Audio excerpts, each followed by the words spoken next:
Well, good morning, boys and girls. I have just a short one for you today. Just a concept thought I'm going to share with you. We all know how important it is to carry this with us at all times. Trouble is, this, in this format, and this is only half of a roll. That's right, I said half of a roll, if that. That's still a lot of tape. It's heavy, it's bulky, would be problematic to carry with us. So I'll tell you what, you come back after the intro, I'll show you one of the many different ways I carry this stuff in a more convenient packaging everywhere I go.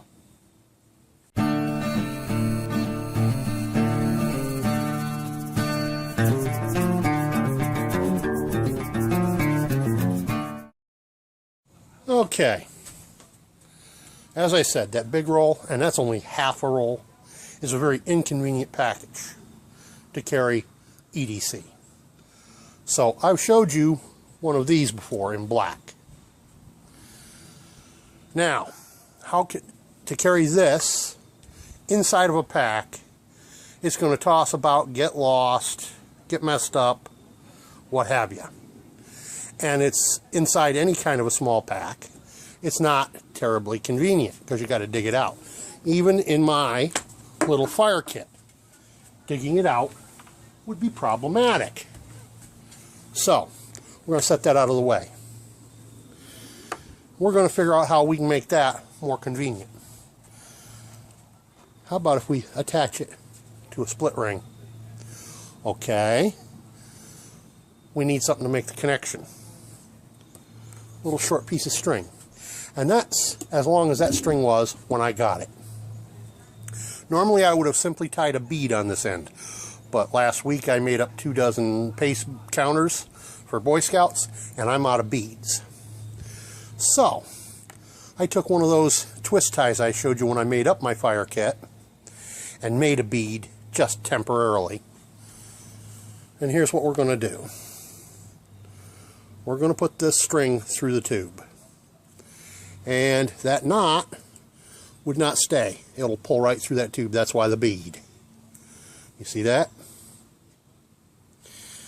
Now we're going to take this string and this split ring with this little bitty ring on it. And there's a reason why I put that little steel ring on there. I'll pull this string through. And I'm going to go ahead and put a midshipman's hitch in here. Good solid knot. It'll hold. Now I begin to understand why people have a problem doing this in front of the camera, trying to look around the camera at it to see what they're doing.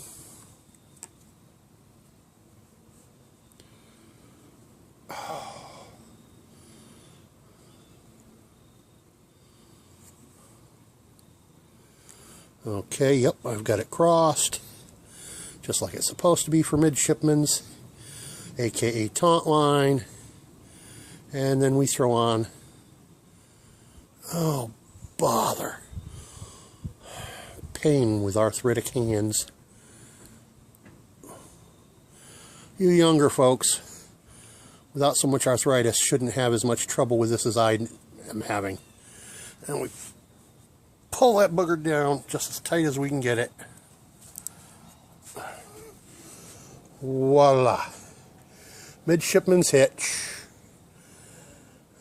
Okay, that's pretty easy, pretty neat. Then we're going to take my fire pouch, and here's how I figure on carrying this. Put my ferrule rod through it, put my ferrule rod through the loop, and bring my bungee tie down around like so. And that's how I keep duct tape on my fire kit. Matter of fact, I've got a bunch of these hanging from different packs, just like that. As I say, this is just one way I carry the duct tape. I mean, I've got the duct tape in black, I've got it in red, I've got it in orange, got it in yellow, and in none of my packs, well, I think I've got just what you could call one full roll of duct tape in any of my packs.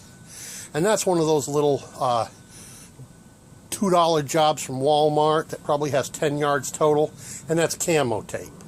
And I went like this, and I crushed that sucker flat, and that resides in one of my main packs. Rolls like this, no, not a chance. You can see, just by looking at it, oil stains and such on the edge. I've had that roll a bloody long time. So, you know why? Because red is not something I use a lot of duct tape for. But anything that does not have a bright color, if I'm taking it into the woods, it gets a round or two of the red somewhere on it to make it stick out. My little ferro rod, it has a bright orange handle, not needed. But I have another ferro rod that had a black handle. It has red tape on the handle to make it stand out. Well, there you go. There's the concept. Real short, real easy. So, one more idea from the smithy. This is Embarado. Embarado Smithing and Woodcraft. Peace out. By the way, don't forget to